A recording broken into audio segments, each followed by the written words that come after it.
So now when they read the email, it goes really in depth with who they are and it's completely personalized to the prospect. So now when I did that, our response rate was really well. I was still able to service my current clients and manage the team. And now we're booking a ton of appointments. Welcome to Pipelineology, the business-to-business podcast for agencies, consultants, coaches, and businesses looking to build a pipeline of hot prospects ready to buy their products and services. Never wonder where your next client is coming from. To learn more about our strategies, services, and for resources on building your sales pipeline, visit pipelineology.com. Now, on to the show. Hello and welcome everybody to another episode of Pipelineology. Today I am pleased to be joined by Nick Abraham from Elevate Leads. Nick, welcome to the show. Thank you for having me, Gary. I'm super excited to be here. Yeah, I think this is going to be a fun one today, talking about cold emails. But before we jump into that, for anybody out there who's not familiar with you, could you just share a little bit about kind of your background, your story, and how the heck you got here? Yeah. So, I mean, it's been a long journey, going from just being a regular kid to learning how to do outbound sales. It's been a super long journey, but to kind of give you a quick little rundown, my name's Nick. I am the founder of Elevate Leads.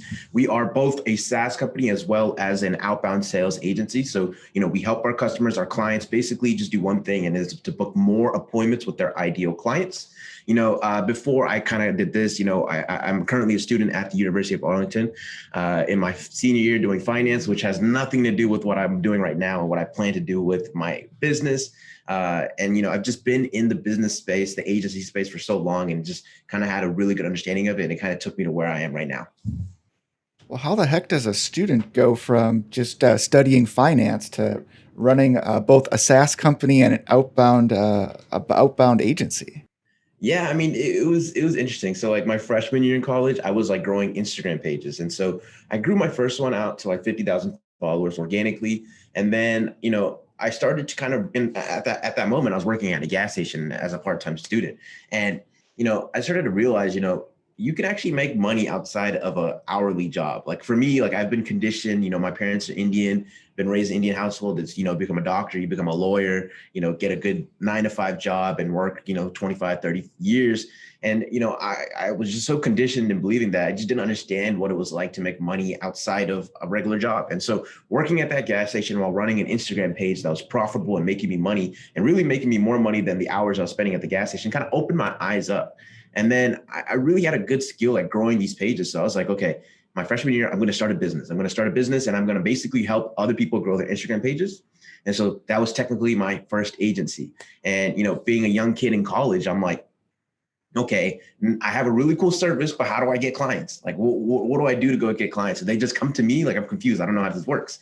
And, just sitting there waiting wasn't doing anything. I was posting on Instagram, I was posting and asking friends and nothing was happening. And then I just kind of was like, okay, what if I just start cold calling? But then I was like, who do I cold call? Like, where do I get these numbers? Do I just go on Google Maps and just start dialing people up? But then I was like, there's so many businesses and so many places I could start working with. Like, what do I do? And so then that's when I started learning about, choosing a niche, a profitable niche. And so I started looking at medical professionals and then I started cold calling them. And, obviously doctors aren't the one to pick up the phone. It's the front desk assistant.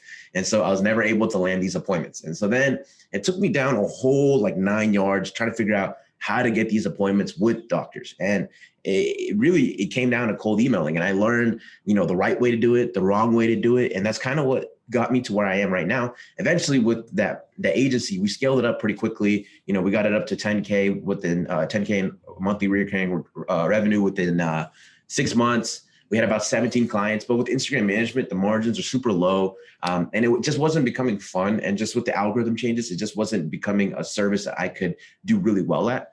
And so I ended up stopped doing that. And then, I kind of transitioned into kind of doing outbound sales because I just learned how to do outbound, like how to get appointments really quickly and really well and get qualified appointments as well. So I was like, okay, what if I do this as a service? And so then that's kind of what led me to what I do now.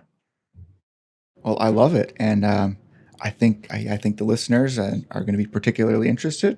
I'm pretty interested. I want to know that secret.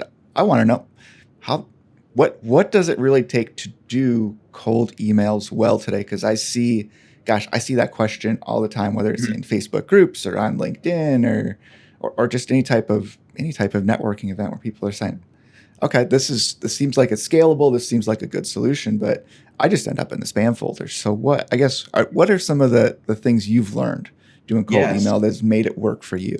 So, I mean, first we had to consult with a whole bunch of, I would say, like network engineers to really figure out, how to perfect the deliverability, and actually just talk to the CEO of Mail Monitor. Really great service with all around, making sure that your emails actually deliver into the landbox or mailbox, inbox is the right word for it. And, first thing you want to do is basically you have to buy a secondary domain. And so, what that means is, you have your main domain, which is your company website. So for us, it's elevateleads.com. But you don't ever want to prospect out of that domain just because over, a 6-month engagement, you might lose the deliverability of that email just because you're reaching out to so many contacts and your response rate isn't that high. So you want to buy a secondary domain that is very similar to your main domain. So for us, what our SDRs and our account executives use to prospect out of is elevateleads.net, elevateleads.info, and elevateleads.co. And all we do is redirect those domains to the main domain. So if you type in elevateleads.net, it's going to take you to our main website, elevateleads.com. So those are the domains that we use to prospect out of, because eventually those domains deliverability is going to get worse. And, there's nothing we can do about it, but we just don't want our main domain to ever get ruined just because we have so many customers and clients that, we have to email out of. And so that's the first thing. And then what you want to do from there, and this is like really technical stuff that, it takes you forever to kind of figure out, but there's these things called there's the DNS. And the way that Adrian explained it to me, it's basically how everything just kind of works together. And you basically want to make sure that there's these certain records on there, the DMARC, the DKIM, the SPF, and the MX records. And I know, Gary, you're probably just thinking, what is this all about? But all I hear is pieces of flair, just. But basically, you just want to make sure that those records are properly set up. And what it basically does is just, it helps build the trust of that domain with like servers like Google, what are the other ones? Outlook, Yahoo. It just lets them know that this is a reputable person. This is actually this is the right person that's emailing, and it's not just some, scammer from some country, right? And so that's basically what you want to do to get it all set up. And then you want to slowly ramp up the amount of emails you do. So when you buy a new domain, and you should never do this, you should never send out, 100 same templated messages every single day. Your domain deliverability will get completely ruined if you do that. You want to slowly ramp up the amount of messages you do. You want to send 5 one day, you want to send 10 the next day, 15, 20, 25, slowly ramp it up. And that's how you really get amazing deliverability. Like our email deliverability is absolutely insane. And that's really key with emails, right? So if you can't get your emails in the inbox, it doesn't matter how well written your offer is or how well written the actual copy of the message is, like your prospects will never see it. So that's the first thing. You want to make sure email deliverability is good. And then you want to find the contacts that are your ideal customer profile. So there's a ton of really good databases out there. For example, Apollo, Uplead, and basically you want to match whoever your ideal customer profile is. You want to find their contacts. So, for example, if we're targeting marketing agencies, we're going to find marketing agencies that really fit who we work with. They're, above a certain revenue. They have this amount of employees, and we want to find the decision makers of those contacts.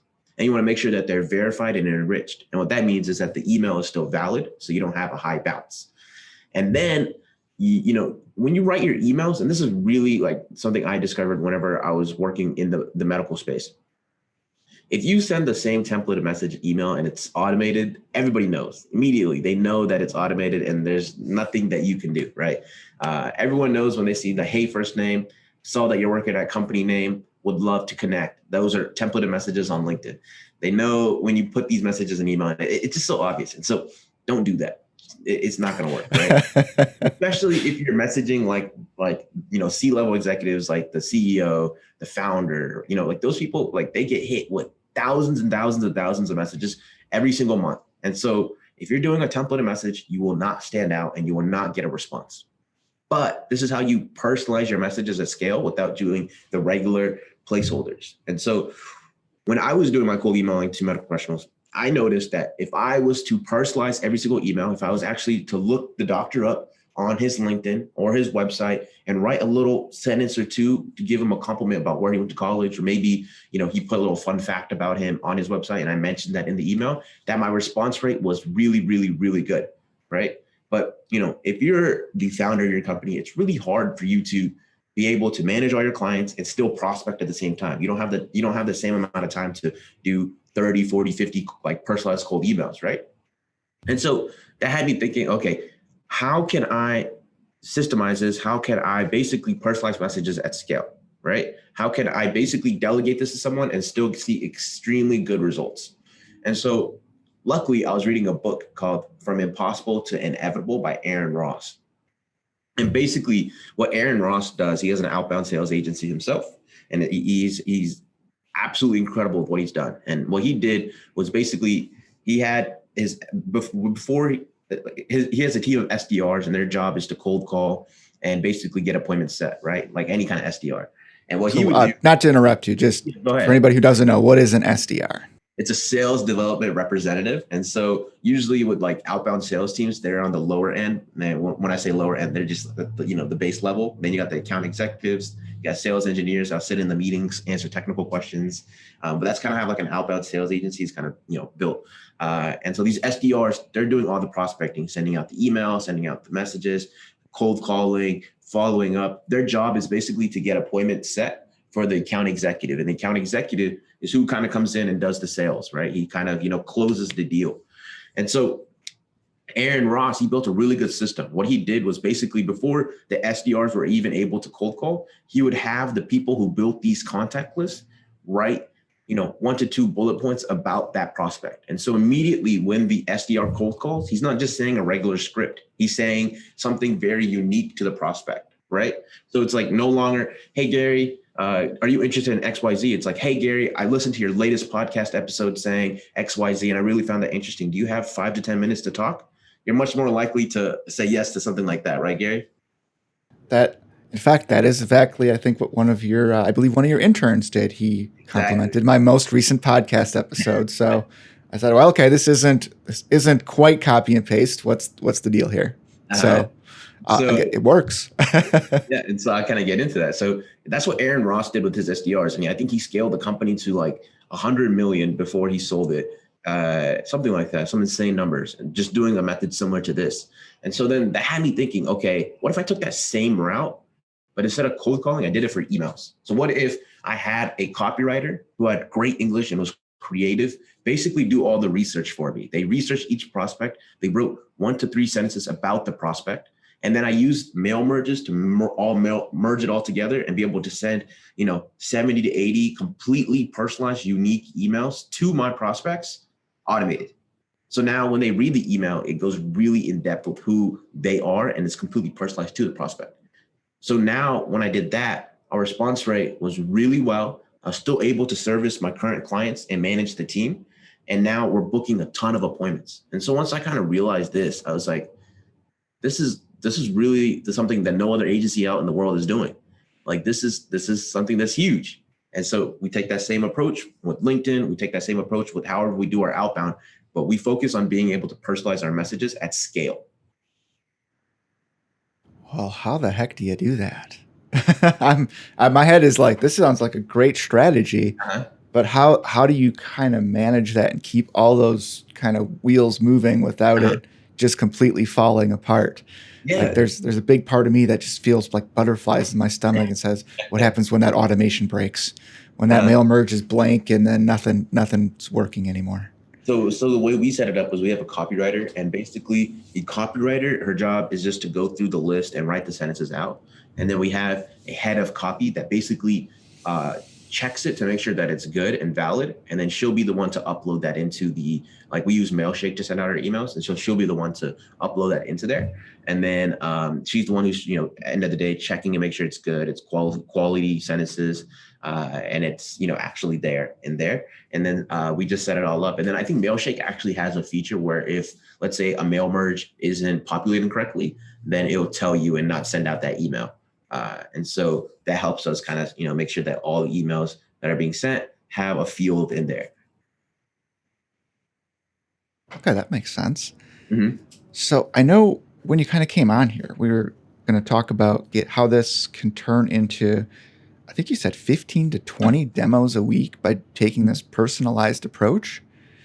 That's huge. I guess how many emails do you even have to send out to do that with this personalized approach? Or could you give us some kind of insight into what that looks like? Yeah, so I can kind of give you the numbers, right? So typically, when you do personalized emails and your emails warmed up, like the numbers that we want to aim for, emails that we consistently try to hit, is a 70% open, a 13% response, and about a 5% booking, right?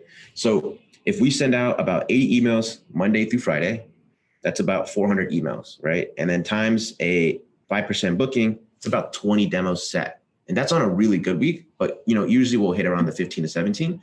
And then we'll do other things as well. Like I would say our team on a weekly basis with discovery calls, we would probably do around, I would say 26 to 30, maybe a little bit more than that, every single week. And it's, but we do like a lot more omni-channel follow-ups. That's just typically our, like if we were just to do cold emailing, we'll land around that 20 to 50 or 15 to 20 range. Very cool. So, what are, I guess, some of the insights you found on how to make this work smoothly? Because at Mhm. first glance, it sounds like, boy, I need to hire So, 3 full-time employees just to make uh-huh. this work. I Yeah, assume so that's not the case, that each client doesn't require 3 full-time employees. no, no, not at all. So the best way to kind of go about it is in like, using like freelancers is a really solid way to kind of go about it. Like you can find copywriters and just having them like, you sending them a Google sheet and then having them fill it out with the list and stuff. And then honestly, you could manage this all by yourself with just one freelancer to basically do the data entry part where, she fills in the contact list. It actually, with all the technology out there nowadays, it's actually really easy to manage, right? So the way I would do it if I was starting from scratch again was, if I don't have any clients, I would do the personalization myself because why would I want to spend money? And, my time isn't really worth much if I don't have any clients. I would just go ahead and use a database like Uplead or Apollo to get my contact list. And then I would just go in and research each prospect individually and then upload it to Mailshake and let it go. But let's say I do get a client and then, my time is a little bit more valuable and I need to, make sure that I delegate in the right way. I would go hire a freelancer. And then what that freelancer does is just do what I was doing with the personalization. And then I would be the one to check it and make sure that it's good. And then I would upload that into Mailshake and let it run. And then once again, if I sign another client, my time is getting a little bit more scarce. And so, I'm going to have to delegate again. And then I would look to hire maybe an SDR and then look to have him manage my account, but also my clients' accounts as well, if we're doing outbound prospecting as the main level. And so that's kind of how I'd go about it. But typically what I found is that, one copywriter can manage about 2 clients' accounts. And one SDR can manage roughly 2 to 3 accounts, depending on, what you're kind of doing with your follow-ups and stuff. Okay, very cool. So I guess when it comes to the personalization, what are some of the things you found are good points to, I guess, emphasize? Because I'm guessing it's probably not the standard tokens that we have in our automation softwares of company name and those types of things. Yeah, so it depends really who the target is, but for general senses, like, we try not to say things that are really superficial, like, oh, congrats on being on Forbes, or congrats on, winning this award, things like that. Like those are decent compliments. Like if we can't find anything else to write about, we'll put that in there. But like I found the best compliments are the ones where you really dive deep into who the person is, right? So like my favorite ones that our copywriters find is they find out who their favorite sports team is. For example, they'll say something like, oh, like I saw that you're a major Lakers fan. Are you watching the game this Monday? Right? Things like that. Those are the lines that really get your prospect thinking like, wow, this person actually did the research. And like, we just had a demo this last week and the line and I specifically remember the prospect telling our account executive this in the email. It said something about like, I saw how you love an Americano coffee, if that's how you like it or something like that. Maybe I could send one over if we can have a 15-minute chat. Things like that. Literally the prospect, she said she never replies to cold emails. She gets a ton of these every single day. But that single email really dived deep into her LinkedIn and found the one sentence where she speaks about her favorite coffee. And she was like, that made me want to respond. And so that's why she got on the call. And she said that's the only reason she got on the call. And so it was just interesting. And we get that all the time. Like a lot of prospects are like, wow, you found like something crazy about me, like something that no one really ever says outside of like my inner circle. So it's pretty cool that you actually did the research for it. And that's how it works. That's really cool. So are you, I guess, finding this information about them? You said you're kind of taking their social media profiles like LinkedIn, or I think you mentioned tools like Apollo, Yeah. or their website, or kind of all of the above? Or It, once again, it depends on the niche. Like if you're looking at local businesses, a lot of these like dental clinic or dental medical practices, like they don't really have much on their LinkedIn profile outside of where they went to school and stuff. So typically the website's the best place to look on there, because usually they have like a meet our team or meet our family, and then they'll go into like a good bio about them. But typically, I would say for most of our clients, where we look and start off with is their LinkedIn profiles. And we just kind of do a quick look. We'll look at, maybe their latest post. If they made a post a day ago saying something about, I don't know, something that happened recently within their clients, we probably mention that in the email. But yeah, typically it's usually just scanning their social media profiles. I try to stay away from like their personal stuff like Instagram and Facebook, just because it's, that's more personal stuff. I want to make sure that it's something more business related. So website or LinkedIn is usually the two places that we go for. that's very cool. And I guess, is this a scalable approach? Like if Mhm. for somebody who's, they've got multiple sales teams or something, can this grow with them? Yeah, definitely. So, I mean, like it requires a little bit more pieces. And like, once again, like this approach is really good if you're targeting like C-level executives, but like, let's say you're targeting like supply chain officers or compliance managers, like, you gotta have to kind of do the research. Like, obviously you don't want to put too much work into something where you can get the same results with doing little to none, right? For example, like one of our clients, they basically target supply chain officers, and we wouldn't send a personalized line to the supply chain officers, right? And the reason why is because chief supply chain officers, like they don't get a ton of outbound messages like on a monthly basis, right? They might get a few, they may get none at all. And so when you send a message that is completely templated and it goes direct to the offer, they will respond most of the time. So it doesn't make sense for us to kind of do the personalized line. Same thing with compliance managers. Like if you go straight into the offer, they'll reply most of the time just because they don't get that many outbound messages. You just have to kind of be unique in the sense with how you write your message. But if you're writing to C-level executives, it's probably the best move. Like if you're, let's say, like I would say the people who are getting hit with a ton of outbound messages are small to medium-sized businesses, founders, CEOs, those fields right there. Like you should probably personalize it to get that response. But like to answer your question, is it scalable? It is if you have the right systems in place. It really is. Like we're managing about, I would say right now, we just brought on 4 new last week. We're managing right now 17 different email accounts to book appointments for our clients. And that's what, 17 times 800 emails in total. I'm gonna pull out my calculator and show you.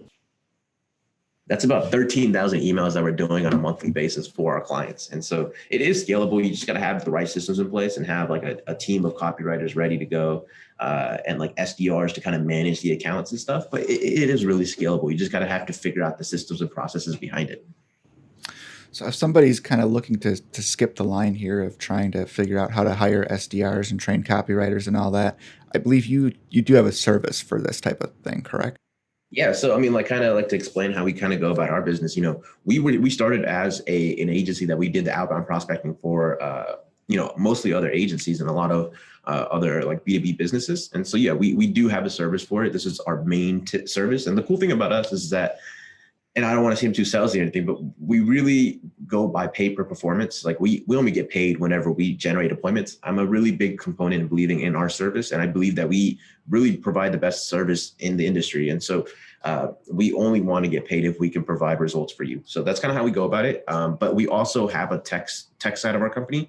And this is where our SaaS product kind of comes in. And it's basically, just helped us really rise to the top with our prospecting. And so for a lot of people, sometimes it makes more sense to use our software rather than kind of go for the full service. Well, very cool. So if somebody wants more about that, is it your web? Should we send them to your website, or should So I if have you them go text to, message you, stalk yes, you on LinkedIn? you have to send me a personalized cold email and then maybe I'll respond. But the best place to go is training.elevateleads.com. And it is with 2 A's. So ELEVAATE leads.com. That's a good place to kind of see an entire, I would say like live demo of how we kind of build out the systems to do outbound prospecting. But let's say you want to see the software, a live demo of the software, then you can just go to demo.elevateleads.com and you can see a really good live demo of our software and see a whole bunch of customer results and customer testimonials below it. Okay, perfect. We'll be sure to put both of those in the show notes for anybody who's looking for that. Nick, is there anything I haven't asked you today that I should have? That's pretty much it. I just wanted to teach your audience how to personalize the cold emails at scale and be able to get more appointments. No, I love it. I think we're going to look into it too and see if we can use that to get more appointments for ourselves. So very cool strategy. Nick, thanks so much for coming on. Really appreciate your time today. And everybody go check out Elevate Leads if you want to get more appointments from your cold emails. Thanks for listening to the Pipelineology podcast. We hope you enjoyed today's episode and look forward to seeing you on the next one. If you enjoyed this episode, please consider giving us a review on iTunes, Spotify, or wherever you listen to podcasts.